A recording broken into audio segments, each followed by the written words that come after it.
And Jake Paul, maybe? Easy. Too easy. It's too easy. Too easy. That's right.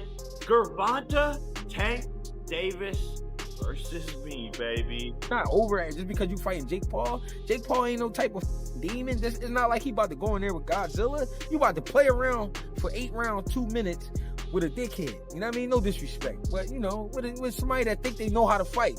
This is a still. Floyd Mayweather has finally broken his silence on the highly anticipated clash between Gervonta Tank Davis and Jake Paul. In his first public comments, Mayweather didn't hold back, offering a critical assessment. He praised Davis's explosive power and exceptional skill, calling him a dangerous force inside the ring. But when it came to Jake Paul, Mayweather expressed doubt about his rapid rise, questioning whether it's built on genuine boxing talent or simply the spectacle surrounding his celebrity persona. Boxing has gone too far. Jake Paul is taking on Gervonta Tank Davis in an exhibition bout this November. The fight will be taking place in Atlanta between the cruiserweight and the 135-pounder, nearly a 100-pound difference between the two guys. This is absolutely insane. Let me know what you guys think about this in the comments down below. Mayweather doubled down on his stance, making it clear that Jake Paul cannot truly compete with elite professionals. He acknowledged that Paul has attracted attention and built a following, but stressed that his skill set doesn't compare to champions who've spent years perfecting their craft. According to Mayweather, if Davis does face Paul, it would only be for money, not credibility. He warned that such a matchup could risk Tank's legacy, since beating Paul adds nothing to his career, while losing would be disastrous. But Jake Paul, I mean, as of right now, for what he's doing, it's good for what he's doing. But once he fights a real fighter, it's going to be bad. Have you been impressed? But one thing I like about him, one thing I do like about him, he's selling it. He's selling it, and he's making good money, and he's entertaining. I like it. Is he? And Floyd, there are many people who believe you're the most talented fighter ever. Period. So whatever you say to this question, I think is important. Are you impressed? Does he have boxing ability, or is he just an entertainer who has a lot of fans and can promote a fight and has fought lesser opponents, or is he actually talented? As long as he continues to fight MMA guys and YouTubers, he's gonna continue to look good and shine. But once he fights a real fighter, a real fighter that can really fight, it's not gonna be that good. Boxing insiders have also dismissed the Paul versus Davis bout as a misguided spectacle rather than a real contest. British heavyweight Dave Allen mocked the matchup, claiming Davis could flatten Paul while both fighters simply cash in.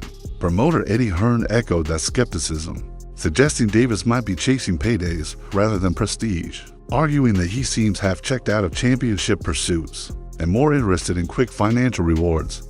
What weight would it be at? 195. It would be an exhibition. Okay, so it was going to be an exhibition, not sanctioned, but no restrictions. You could knock each other out and shit like that. It was going to be at a catch weight of 195 pounds, 10 rounds, 3 minutes. I've been trying to figure this out. Why was I a Tank hater for wanting to see Tank go up 5 pounds to get some smoke with like Teofimo Lopez or something? I just wanted to see him go up 5 pounds and fight Teofimo Lopez. And all of you were saying, you want Tank hurt, Showbiz. You a hater. You want him hurt. Then I'm convinced, okay, he's too small, but he can fight Jake at 195? Dave Allen has been especially vocal, criticizing the fight's legitimacy.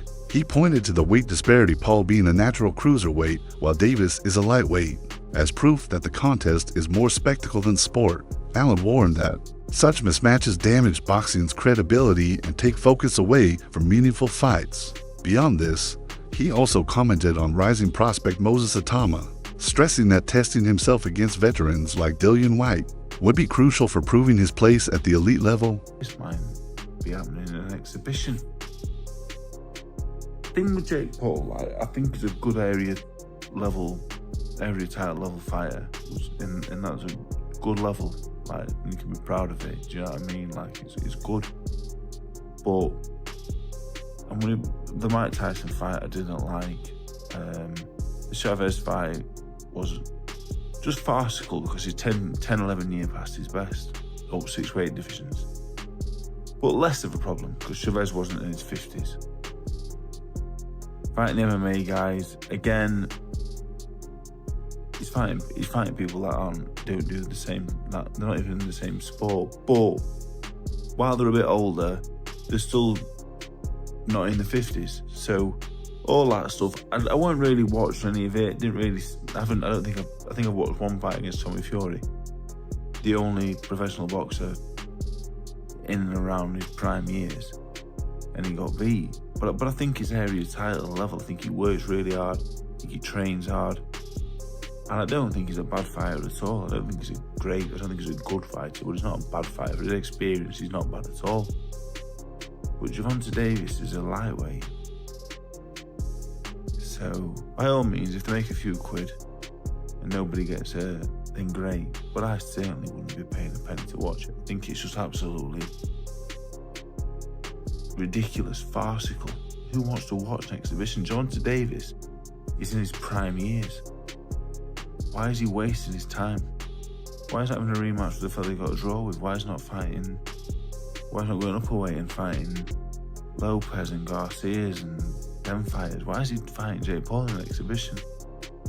I get the money's great, but he's in the prime years. This is his best year. This is where he can become. Maybe you don't want to be an all-time great. Maybe you don't want to do all that stuff. Boxing writer Keith Idec challenged another circulating narrative that Davis is somehow ducking Jake Paul. He called it misleading, pointing out that the Roach rematch is Davis's legitimate mandatory obligation, not an avoidance tactic. Idec stressed that the focus should remain on honoring real fights and existing agreements, rather than inflating the spectacle of crossover bouts.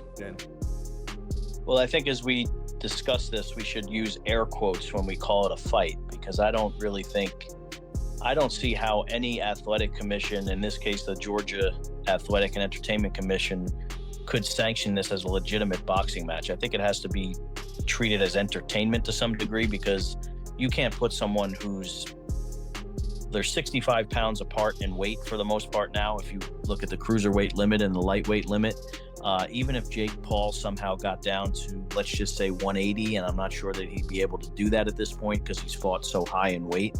Let's just say he got down to 180. They're still 45 pounds apart in weight, and that's just not safe. So if this were to be treated as some sort of, even though they're calling it an exhibition, a legitimate athletic event, I don't know how you could do that, because it's just not safe for someone that big and someone that small to fight each other. That's why they have weight classes. And I just don't understand. I do understand that Netflix is into tentpole events, and people will watch this because they're into the spectacle of it all, and it will draw eyeballs. But does anything that anyone pitches that people will watch, does that make it a good idea? UFC President Dana White has occasionally given Jake Paul credit, particularly for his promotional impact on combat sports. In 2024, White acknowledged that Paul was good at drawing attention and admitted he didn't dislike him. Despite their differences, he even praised Logan Paul, calling him brilliant for helping spotlight boxing and wrestling crossover events. While White questioned their competitive legitimacy, he recognized that the Paul brothers have undeniably influenced combat sports promotion. Jake said that I snort cocaine, that I'm a cokehead. My rebuttal to that was, I'll tell you what, you can test me for the next 5 years for cocaine if I can test you randomly for performance-enhancing drugs the next 2 years. And I never got a response on that. But other than when me and Jake Paul have gone back and forth with each other, I've never said anything to defame him. And then when he was talking about his fights being fixed, I don't think that people are actually saying that they're predetermined outcomes, that they're fixing the fights, with predetermined outcomes. They're saying, if you're fighting a 60-year-old fucking guy that can barely walk to the fucking ring, right, and almost died 2 months before that, it's almost like a predetermined outcome. That's what they're fucking saying. Man, this fight has to be the most talked about thing that's going on in sports right now. And this fight has made us all hypocrites, really, and I'll tell you why. Also, I got to tell you guys who I think will win the fight and why I think Jake Paul wins the fight. I think either Jake Paul wins or it's a draw. No. No way. Nope.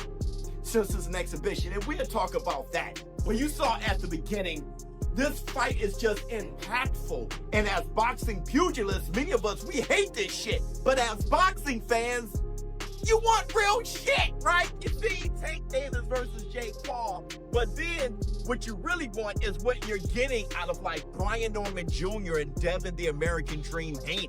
Right. Show me elevation. Show me elevation. Show me elevation. Yeah, I'm right here. Shut up.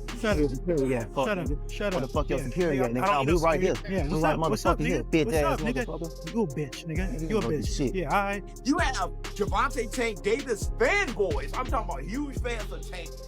Turning over on him, I saw Tank Davis fans put up pictures of him as a clown and shit. Like, this is crazy. And I get it. I totally get it. But at the same time, it has revealed a huge amount of hypocrisy. Because guess what? With everybody talking about this fight, and I see people talking about the fight who doesn't even watch boxing, especially those who don't watch boxing. Let's keep it real. This is a fight for the casuals, okay? But at the same time, with so many people talking about this fight, good or bad, the way the internet just erupted and all the socials just went crazy, this fight is going to be one of the biggest fights in history. Boxing Doctor News. Hold on to your seats, boxing fans. The fight we've all been waiting for is finally happening. Jake Paul versus Gervonta Tank Davis this November in Atlanta. But here's the twist. There's a massive weight difference. Paul, a cruiserweight, against Davis, who's never even hit 140 pounds. Is this fair? Is it safe? And get this, we don't even know if it's an exhibition or a sanctioned fight yet. But one thing's for sure, there will be a definitive outcome. So, who's got more to lose? The YouTube sensation or the lightweight champ? And what about those Anthony Joshua rumors? Looks like we'll have to wait till 2026 for that showdown. This is boxing's biggest mismatch or the upset of the century in the making. What do you think? Drop your predictions below. They keep talking about Gervonta Davis as a possible fight, man. You like that fight because he's little, he's your size. I like that. I like that. I mean, I like that, but you know, let's finish first this one because this one is a taller champion like that. So I have a lot of things to do in training camp. Is there ever any possibility that you would go back in the ring and fight someone like